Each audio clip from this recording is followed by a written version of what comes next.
Es enorme. Acá en Uruguay hay un grupo que trabaja. Por estudiar, esa es la parte que a mí me impresionó cuando vos lo contaste, por estudiar el mecanismo neurológico de aprendizaje del de un canto de un pájaro, se termina en algo que tiene un impacto enorme. Había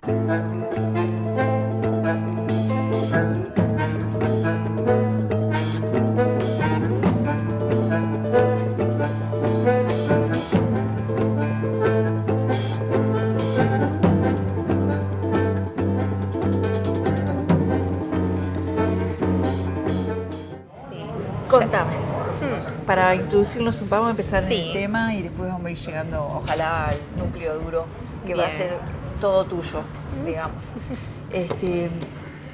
¿Vos sos neurocientífica? Sí. ¿Qué es la neurociencia? Bueno, la neurociencia, hay gente que le dice las neurociencias hoy en día porque son un conjunto de disciplinas. Hola, ¿qué tal? ¿Cómo estás? Bien. ¿Vos qué vas a querer? Yo voy a querer un café y si puede ser un agua, te agradezco. Agua sin gas. Con gas, por favor. Con gas. Café en vaso, pocillo, taza. En vaso. En vaso. Yo voy a querer un té. Té común, mixto, tilo. Mixto. Bien. Y agua sin gas. Bien. ¿Estamos bien? Traigo 2 botellitas. Sí, porque ella quiere con gas. Bien. Ahí va.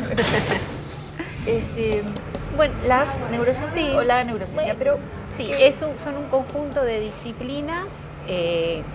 A lo largo de la historia se han ido incrementando, pero también entremezclando, que tienen como objetivo el estudio del sistema nervioso, cómo el sistema nervioso toma información del entorno, cómo lo procesa y cómo eso se transforma en conductas que son adaptativas, dependiendo de la especie que estemos considerando, ¿no?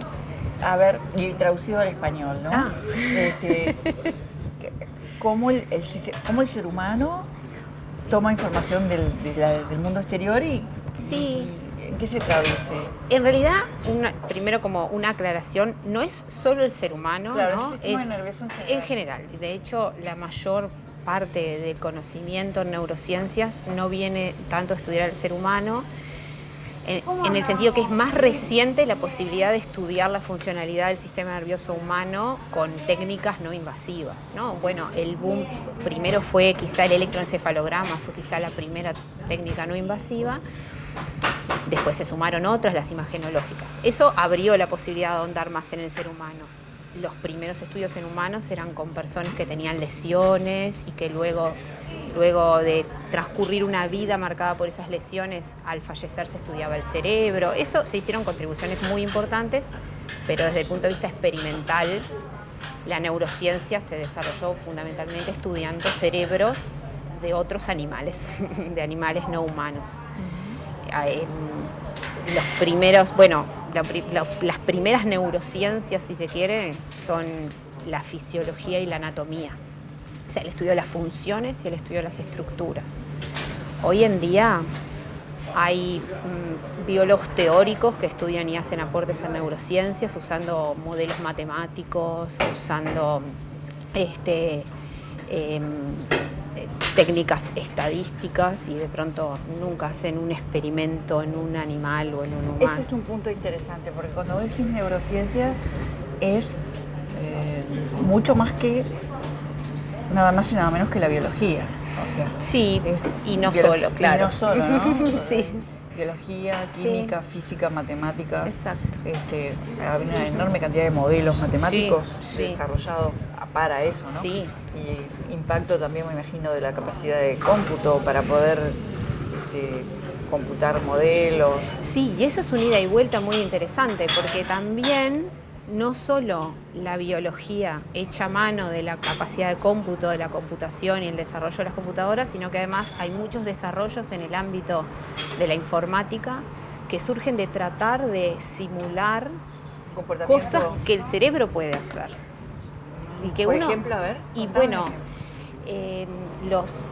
todas las técnicas que implican el reconocimiento de patrones visuales asistidos por computadoras, que es algo que el reconocimiento de un patrón, nuestro cerebro lo hace, es una de las funciones básicas de nuestro cerebro, reconocer patrones. Sin embargo, enseñarle, bueno, tú sabes mucho más que yo, enseñarle a una computadora a reconocer un patrón. Por ejemplo, reconocimiento de imágenes. Por ejemplo, sí, pero podría ser de eso de que otras nosotros nos cuestiones. muestran en una foto y decimos, es un gato.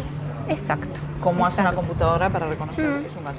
Y vos decís que hay desarrollos informáticos que surgen de la necesidad de entender cómo hace nuestro cerebro para decir, Exacto. esto es un gato. Claro, o de tratar de imitar eso que hace el cerebro. Cuando se va a tratar de imitar es bastante complicado, hay que aprender algunas de las estrategias que usa el cerebro, tratar de implementarlas, ver el éxito de esa implementación. Hace poco supe de un ejercicio que se hizo en Facultad de Medicina, que era con estudiantes, ¿no? Bueno, con una técnica, con una médica especialista en anatomía patológica y una inteligencia artificial, y entonces hacían como una competencia para ver cuán acertado era el diagnóstico de imágenes patológicas hechas por esta profesional recontraentrenada y por una inteligencia artificial que se estaba entrenando para eso. La estaban entrenando. La estaban entrenando. ¿Quién ganó? La médica. Mira qué bueno. Sí, creo que la médica tendría. Sí, ganó la médica. Vale. Pero bueno, hace poco me volví a encontrar con el pizarrón donde estaban llevando era un ejercicio, pero bueno. Pero me parece un interesantísimo ejercicio de enseñanza para quienes, digamos, eran testigos de esa competencia y al mismo tiempo de hacer aprender al algoritmo, ¿no? Exacto. Son dos cosas al mismo tiempo. Qué interesante. Sí. Aún así, al día de hoy sigue siendo fundamental que los profesionales tengan muchísima formación, porque bueno, si bien estas cuestiones automatizadas son buenas quizá para la mayor parte de las cuestiones que tienen más probabilidad de ocurrencia y que son más fáciles de discriminar, bueno, siempre nosotros humano, vamos a querer que cuando nos atienda una persona no solo esté pensando en lo que es más probable, sino en el universo de lo posible, y ahí, bueno. Claro, el criterio humano es fundamental. Y también hay, como decías, una ida y vuelta de la informática a la biología y al revés, y también a la matemática, está la biomatemática, claro, ¿no? Exacto, sí. Sí, que implica también herramientas. los temas neurales. Sí. Sí, porque, bueno... ¿La neurociencia está vinculado con esto de las redes neuronales? Bueno, claro, porque la inspiración es la la neurona es una célula que en su membrana integra información, realiza cómputos a su escala y como resultado de eso genera una actividad eléctrica. Eso depende de cómo es la neurona, qué características tiene esa célula, pero también con qué otras neuronas está conectada, qué otra información recibe, cuál es su lugar en un circuito, si es la única, bueno, rara vez es la única en el sistema nervioso, pero bueno, si son circuitos de pocas neuronas, si son circuitos de muchas neuronas. Entonces eso también a nivel celular y molecular lentamente como que también va confluyendo a una comprensión general de cómo funciona el sistema nervioso. Nadie se mueve en todas las canchas, ¿no? Claro, o seguro. tu formación o tu interés está en una o en otra, ¿no? Es que cada vez más la ciencia moderna tiene una enorme apertura, ¿no? Si agarras una sola tajadita, ahí ya tenés para divertirte. Exacto. Incluso la biomatemática debe tener muchas tajadas. Sí, tiene muchas. La informática, la bioinformática. Y me imagino la biología, la química. Sí, la biología, yo creo que la principal... la biología gana mucho de la matemática porque la biología es muy diversa, ¿no? Los procesos biológicos tienen muchísima diversidad y es necesario, para poder entenderlos en algún aspecto, es necesario categorizarlos y poder operar con esas categorías. Entonces hay una dimensión que si tú no te moves al modelo o al cómputo a gran escala, pasa a ser difícil comprender algunos procesos. Claro. Otros siguen estando en el dominio de busco el gen, veo qué hace, aunque aún así hay también para poder validar tus hallazgos necesitas un número muy grande de experimentos y ahí vuelve otra vez, de pronto es la estadística, no son otras ramas de la matemática. Fuerte presencia de la informática, ¿no? Exacto. Bueno, sí, claro que sí. Con los modelos, con los programas modernos, ¿verdad? Sí. Y también con la inteligencia artificial. Sí, claro. Sí, Bien. sí. El otro día vos habías comentado bueno, y esta actividad tuya de neurociencia en general, tuya o de otros, ¿no? Sí. ¿Deviene en encontrar curas de cosas? A veces sí, o sea, hay personas... ¿En qué desemboca, por ejemplo? Si me preguntás más por mi trabajo, yo trabajo en un encuadre que tiene la ciencia, que es lo que algunos le dicen ciencia fundamental, antes se le decía ciencia básica. Desemboca en la generación de conocimiento.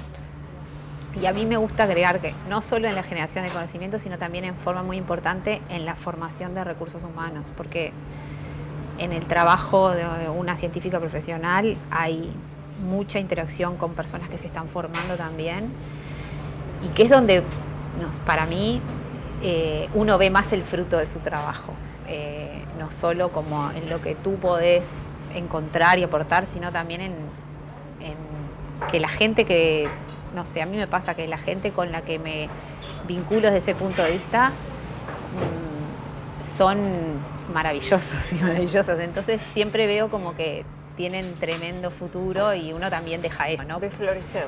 Sí, mucho. Pero para poder entender, digamos, para salirnos un poco del campo de la abstracción, ¿no? Un trabajo tuyo, un trabajo del equipo, ¿en qué puede terminar? Capaz que no ahora, pero dentro de unos años. O al revés, ¿qué cosas que ahora sabemos empezaron, quién sabe por dónde? Sí, ahí va. Yo te decía, bueno, en mi caso particular, mi trabajo personal desemboca en la generación de conocimiento y eso, el lugar que se ocupa luego es, bueno, en la comunidad, los resultados se publican, se discuten, se trabaja en conjunto, cada vez más es más frecuente que Cuando vos decís generación de conocimiento, estás hablando de descubrimientos. Sí, descubrimientos, suena muy rimbombante porque... No, pero tenemos que hacernos entender. Sí, descubrimientos, o sea, sí. Vos hacés descubrimientos. Sí, tal cual. Ahí va.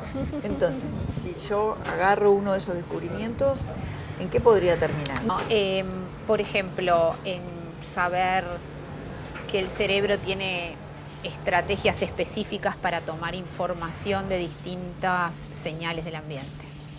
Entonces, ¿en qué puede terminar eso? Bueno, puede terminar en que conozcamos mejor cómo el ambiente nos influye, y si pensamos en las personas, bueno, cómo nos influye, por ejemplo, vivir en un mundo en que la luz eléctrica acorta la noche y la hace menos oscura, por ejemplo, o cómo las señales ambientales son importantes para un animal, pero si ese animal vive en un mundo que es cada vez con temperaturas cada vez más elevadas y donde hay menos variaciones entre las estaciones, cómo eso va a afectar la sobrevida de una especie, o reconocer especies que pueden ser más habilidosas, suena feo desde el punto de vista humano, pero no intencionalmente, más capaces, más plásticas para, bueno, buscar otras señales del ambiente que le permitan funcionar efectivamente y eficientemente, actuar en sociedad si son especies sociales,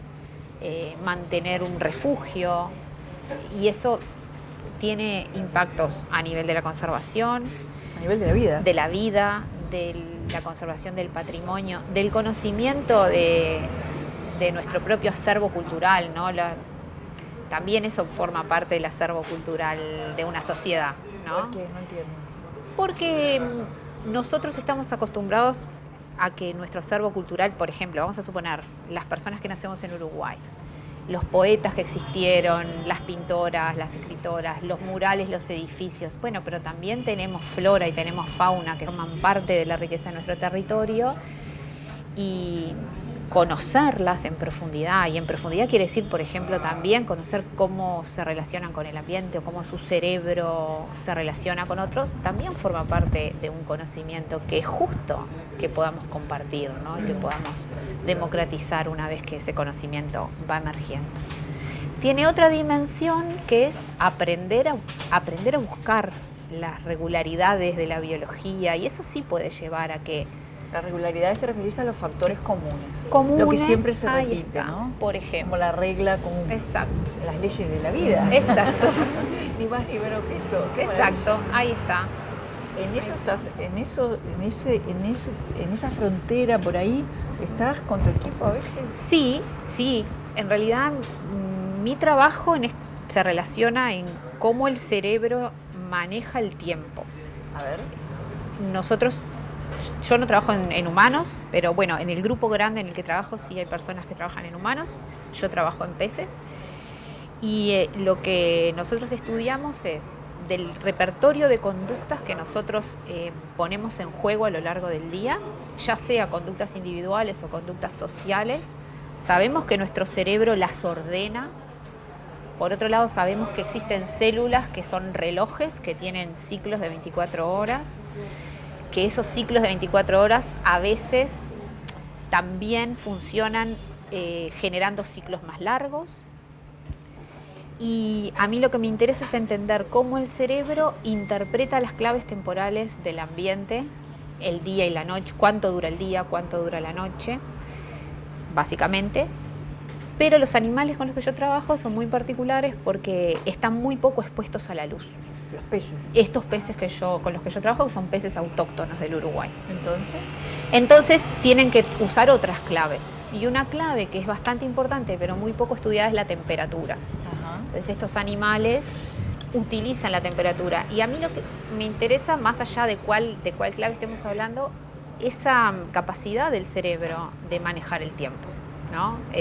Después mi trabajo es bastante concreto, ¿no? Entonces, para pasar, sí. Para que yo tengo que ir despacito, ¿no? La clave es, o sea, lo que estás tratando de descifrar sería cómo maneja el tiempo un organismo vivo.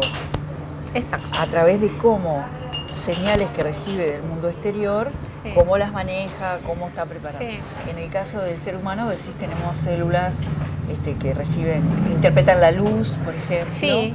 Y que tienen ciclos de vida y que queda como si fuéramos un sistema planetario, ¿no?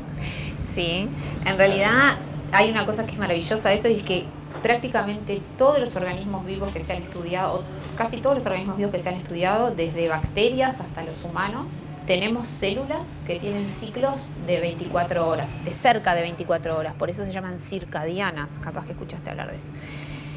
Eso es muy importante para la biología porque cuando algo está muy conservado es un indicador de que es muy antiguo, Muy bien. punto número 1, pero además de que es muy eficiente y muy valioso, y entonces los organismos que quizá en el curso de la evolución puedan haber perdido ese sistema no sobrevivieron.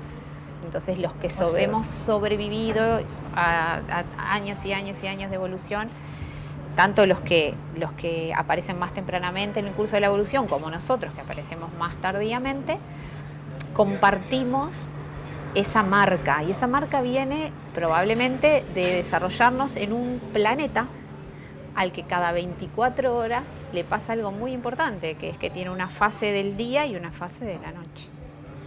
Y eso en muchos organismos, nosotros los humanos, pero los peces, las plantas, bacterias, levaduras. Lo importante todos es tenemos. el manejo del tiempo en la vida, en la construcción de la vida. Exacto. Y vos decís, los humanos con la luz, yo trabajo con peces que no manejan la luz, pero manejan otro elemento exterior, claro, que es la temperatura. Exacto, no maneja, o sea, la luz sí, si yo los pongo en un ambiente luminoso, pero si yo los estudio en el laboratorio de repente ni me doy cuenta, pero si yo voy al campo y estudio el hábitat natural de esos animales y los estudio en el campo y estudio su conducta y la conducta de toda la población, me doy cuenta que había algo que yo en el laboratorio ni pensaba que funcionaba de una manera. Y en la naturaleza está funcionando lo que es la realidad, ¿no? Exacto. Entonces, ahí lo importante es no qué variable toman para manejar el tiempo, sino que ellos también tienen un mecanismo siempre es buscar el mecanismo del manejo del tiempo. Qué interesante. Exacto. Y de ahí debe salir una enorme cantidad de cosas sí, después, ¿no? muchas cosas, muchas cosas. Además ¿Qué de cosa eso, concreta podemos bueno, decir? una cosa como bastante interesante. Porque es enorme lo que estás diciendo, ¿no? Es bastante, sí, y yo en mi vida no voy a ver todo el No cuento. vas a dar abasto. No voy a ver el cuento. No, Eso claro. no, nada. Pero, por ejemplo, un aspecto muy interesante de eso es que nosotros tenemos una hormona que se llama melatonina, que tradicionalmente se dice es la hormona del sueño. Sí, es lo que tomás para dormir. Bueno, pero eso es porque nosotros somos animales diurnos. En realidad la melatonina es la hormona de la noche. En todos los animales la melatonina sube de noche, pero si el animal es nocturno, no se va a dormir, es al revés, la melatonina está asociada con mayor actividad. Y es muy importante la melatonina porque, ¿qué pasa? La melatonina le dice a nuestro cerebro que afuera está oscuro. Después cómo nuestro sistema evolucionó y cómo interpreta desde el punto de vista de la conducta la oscuridad, depende de si somos diurnos, nocturnos, ahí va a variar.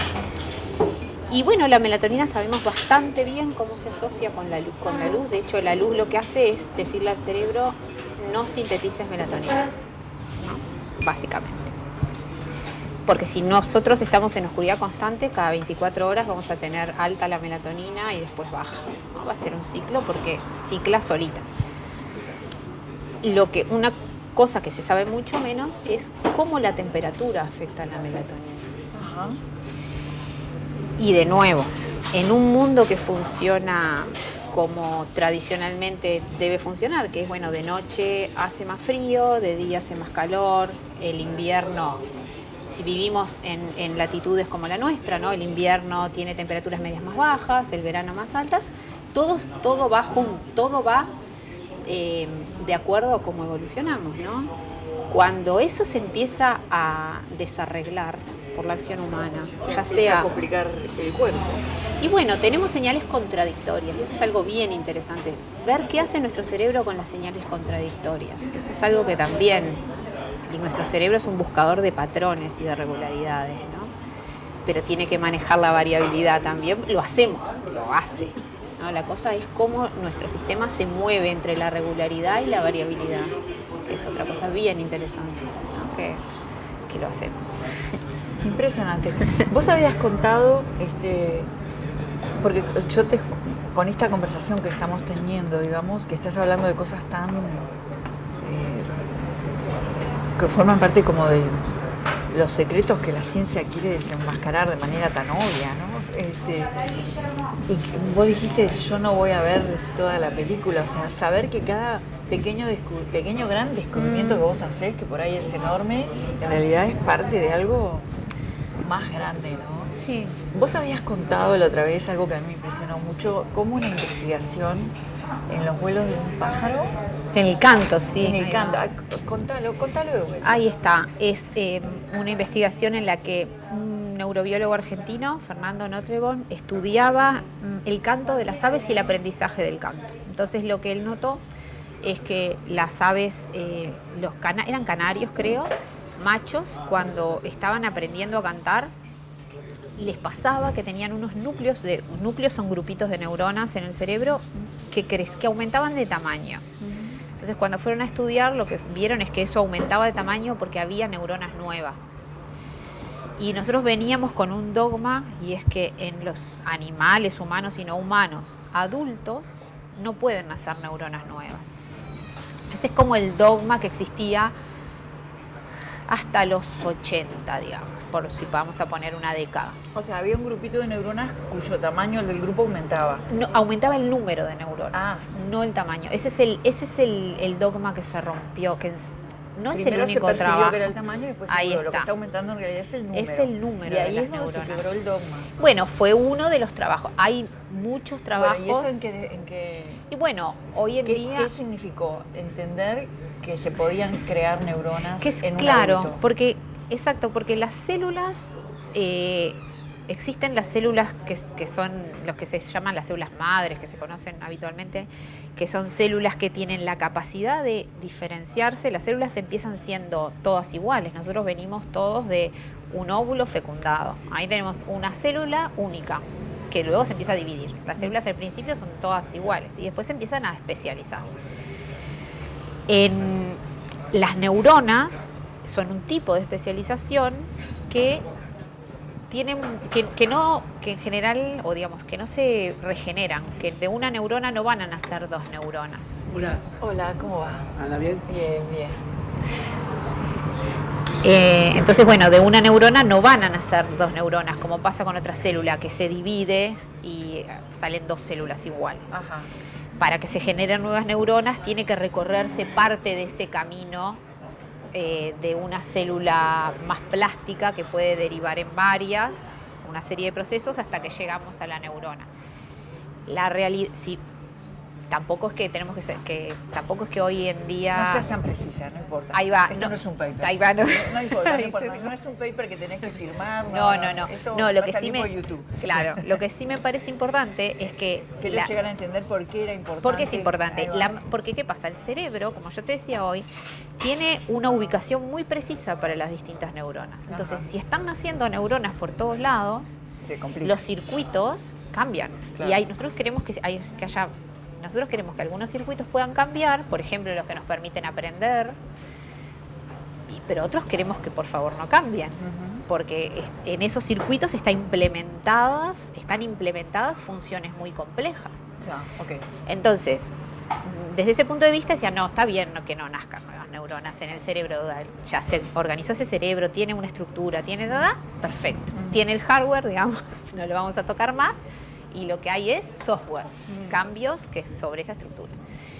Bueno, hoy en día sabemos que hay algunas partes del cerebro de algunos animales en los que se generan neuronas nuevas. ¿Y eso qué pasa?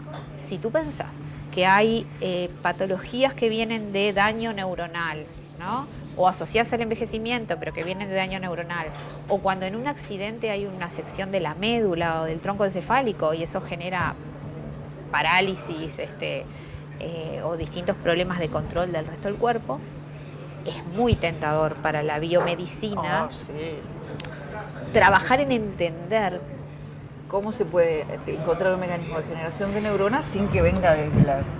Bueno, sí, o qué alimento, entre comillas, qué ambiente hay que generarle a una célula para que se diferencie en una neurona.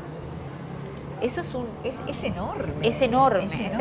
Acá en Uruguay hay un grupo que trabaja. Por estudiar, esa es la parte que a mí Sí, me impresionó cuando vos lo contaste, por estudiar el mecanismo neurológico de aprendizaje Del de un canto, de un sí. pájaro, se termina en algo que Sí, tiene un impacto enorme. Habían otras personas, en la salud, ¿no? habían otras personas estudiando es como un rompecabezas eso, ¿no? Está la evidencia en las aves, la evidencia en otros mamíferos no humanos. Me imagino que piqui, es piqui, piqui. como un dominó. Y lo que pasa en ciencia es que en un mismo momento, cuando hay un tema que es interesante, hay muchos grupos trabajando. Entonces es como cuando después pasa el tiempo y entras a ver cómo era el panorama. No es un grupo. Había varios rondando el tema, haciendo sus aportes. Pero uno que fue el primero. Ahí está. Siempre hay uno. Eso me parece, ¿sabes por qué me pareció tan interesante? Yo cuando vos lo contaste, no había entendido como estoy empezando a entender ahora la dimensión de lo que abrió, ¿no? Claro. Y seguramente no la entiendo ni por lejos, No, pero lo que sí me pareció interesante es que eso que vos contás de alguna manera demuestra lo difícil que es ponerle una agenda a la ciencia. Porque, por ejemplo, alguien podría haber decidido que a esa persona que estaba estudiando el canto, cómo aprendían el canto los pájaros, los canarios, no sé qué era, no le daba la plata para hacer el estudio. Porque no formaba, yo qué sé, por ejemplo, puedo decir, no está vinculado a la producción de productos agropecuaria, no estaba vinculado a la producción, no lo voy a fondear. Y por no fondearlo, eso fue lo que disparó en una enorme rama que tiene impacto directo en la salud, que va a tener impacto directo en productos para la salud y en tecnología para la salud. Sí, o en que puedas curar a una persona que antes era incurable. Sí. A mí me impresionó esa anécdota tuya porque yo entendí con esta anécdota y lo entiendo cada vez más lo delicado que es ponerle una agenda a la ciencia. Sí. Es más, me parece esto un poco retrógrado. Bueno, yo me quedé pensando el otro día que me comentaste eso. Yo creo que las agendas son buenas para vincularse con otros sectores de la sociedad. Ahí Porque va. esos son buenas, porque de pronto... Pero no puede ser lo único. No, claro, ese Porque es el ese tema. es el riesgo. Claro. Porque si yo te pongo una agenda para que los científicos, digamos, no tengan más remedio que ir a hablar con alguien que está lidiando con un Sí. problema real, está bien.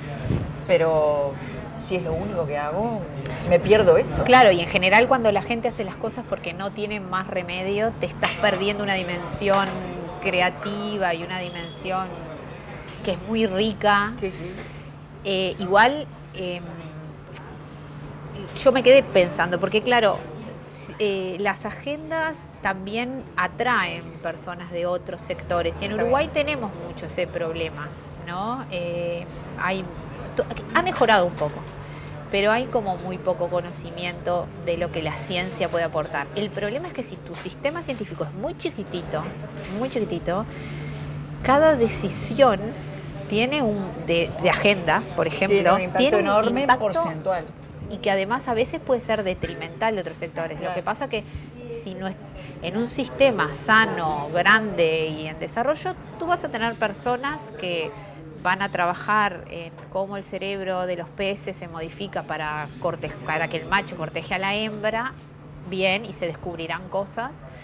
Y otros grupos de personas van a trabajar en cómo evoluciona el virus de la gripe. Claro. Y está perfecto, Claro. está bárbaro. El problema es, El problema es cuando no tenés más de 10.000 científicos.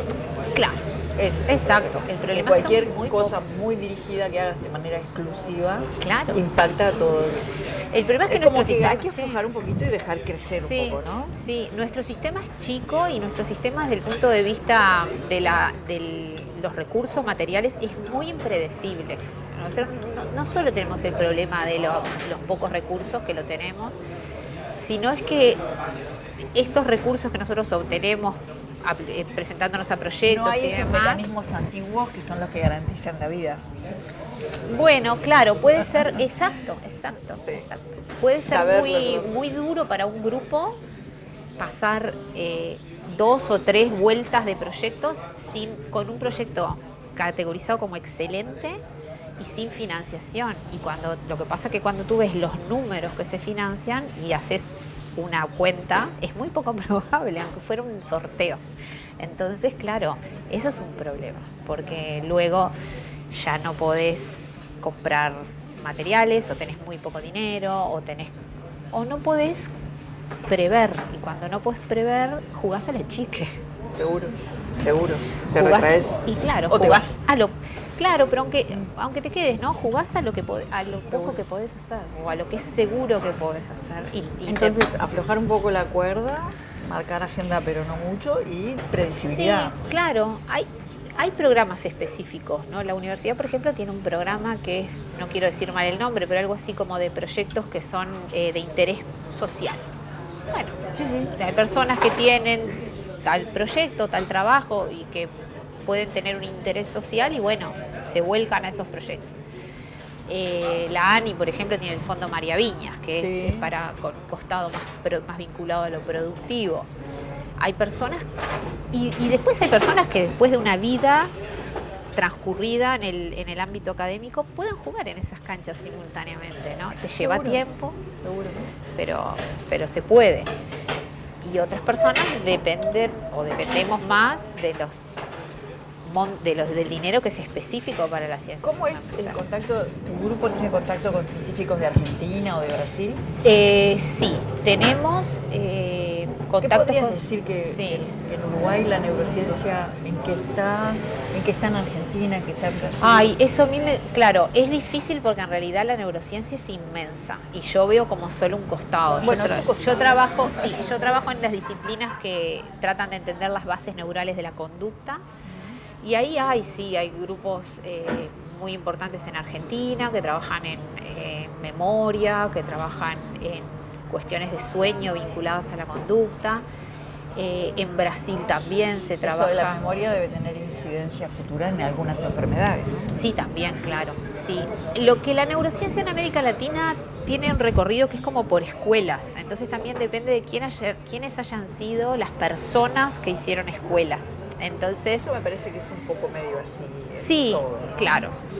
Sí. Argentina lo que sí es que tiene un sistema, a pesar de que ahora está pasando muy mal, lograron un sistema. ellos tienen un sistema más antiguo que el nuestro y donde la ciencia se profesionalizó mucho antes. Yo tengo la sensación que en Uruguay estaba en ese camino cuando el golpe de Estado y ahí nos agarró todavía muy chiquito, con un sistema muy incipiente. Los argentinos tenían un sistema más sólido. Bueno, tienen premios Nobel, ¿no? Sí, creo que tienen como 5 premios Nobel. No me acuerdo ahora, pero es una me acuerdo de 3 seguro, sí. Sí. Y miles de científicos. Exacto, Decenas. ¿no? Y un sistema hasta ahora que se complicó mucho todo por los recortes tremendos que tuvieron. Ellos tienen un sistema en el que una persona egresa de la carrera de grado y sabe que si quiere tiene una beca para hacer su posgrado y las becas son confiables. Acá, por ejemplo, nos pasa que una persona egresa de su carrera de grado y bueno, a ver si me sale la beca, si agarro un trabajito. Que es confiable que existen.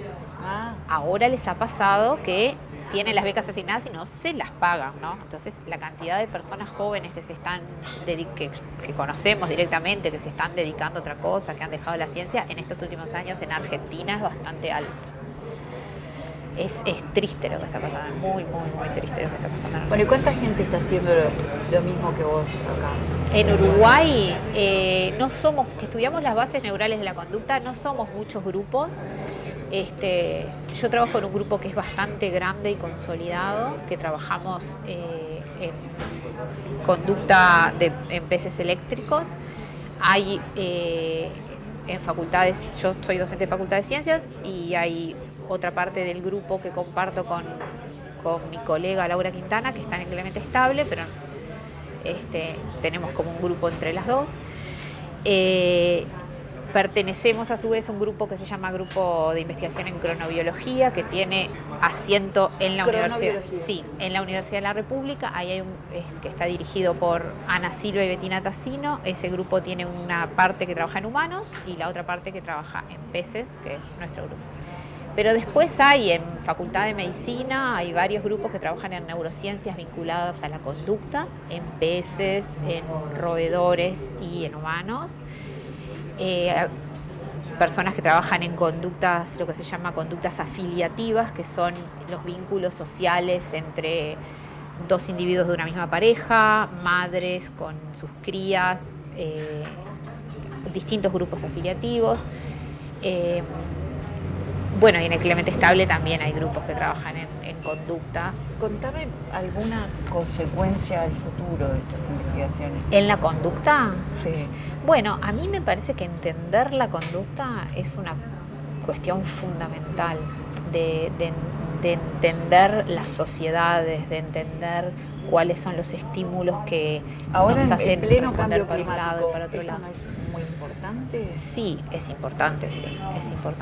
Pero también comprender la conducta puede implicar grupos que trabajen en cómo entender las tomas de decisiones, ¿no? Hay grupos en Facultad de Psicología, hay un núcleo grande que es bastante reciente, que se generó hace unos años, bueno, hace varios años ya, a impulso de una política específica de traer a la Facultad de Psicología personas con doctorado que se habían formado en el exterior y que querían hacer investigación.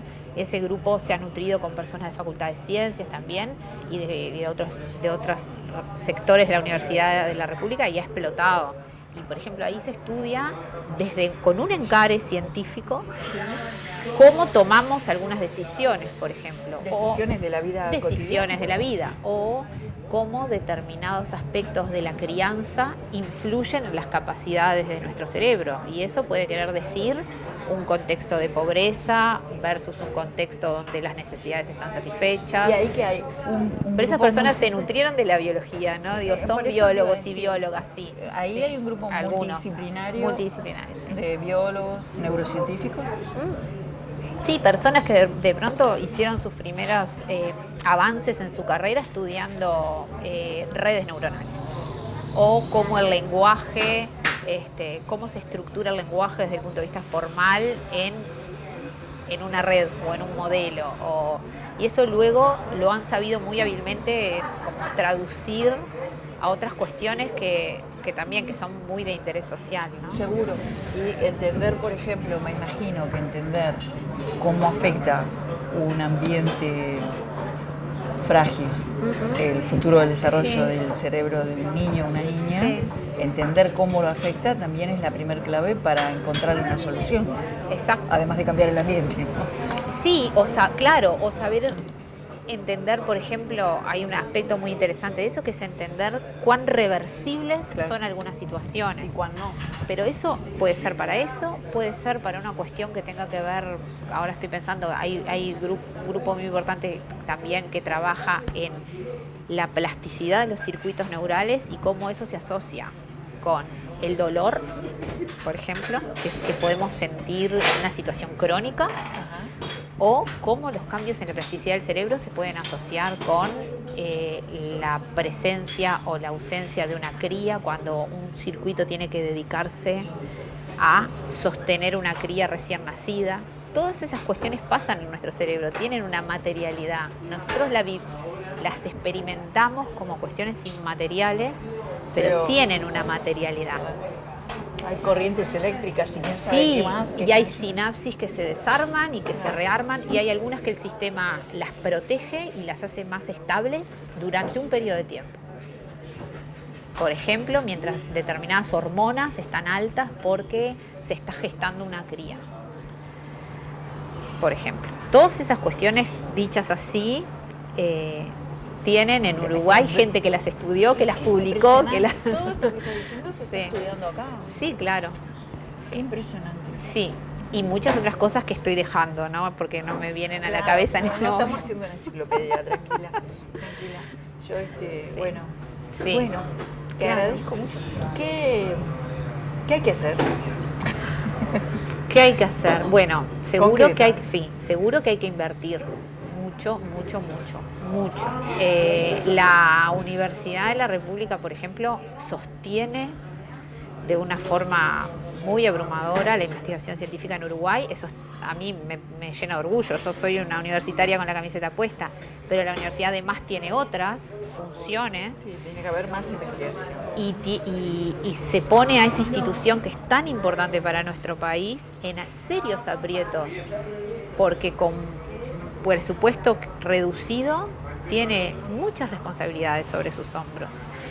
Entonces, multiplicar, en aquella oportunidad, bueno, claro, era en la campaña de las internas, pero el Plan País, yo lo mencioné específicamente, me parece que tiene una muy acertada propuesta de multiplicar instituciones, que también trabajen coordinadamente, por supuesto. Y ahí también resuelven parte el tema de las agendas, ¿no? Porque hay instituciones que pueden ser como ELINEA. ELINEA recibe fondos de la producción. Y bueno, va a tener un perfil orientado a la producción. Y luego habrá otras instituciones que no.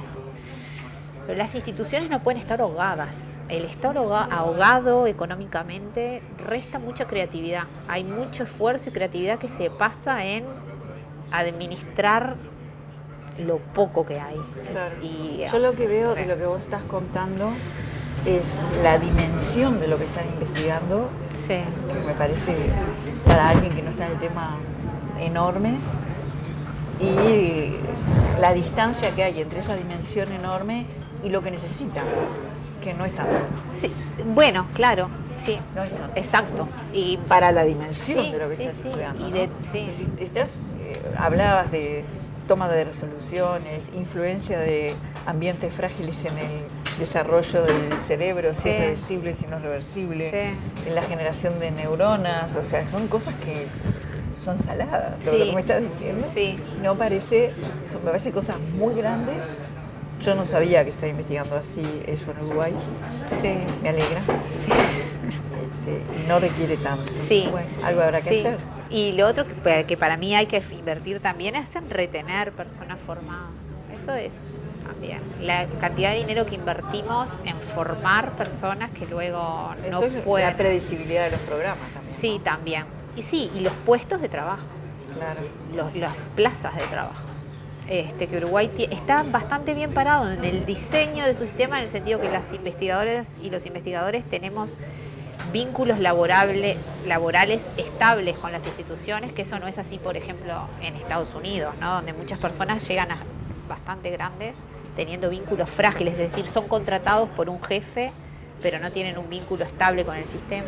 Nosotros ese problema no lo tenemos tanto, pero sí tenemos pocas plazas, somos muy pocas personas trabajando en ciencia. ¿Te parece posible escalar? Sí, me parece posible. Tenemos que resolver problemas aguas abajo, ¿no? Sí, me parece posible, sí. Sí, claro que sí. Bueno, para empezar hay que retener.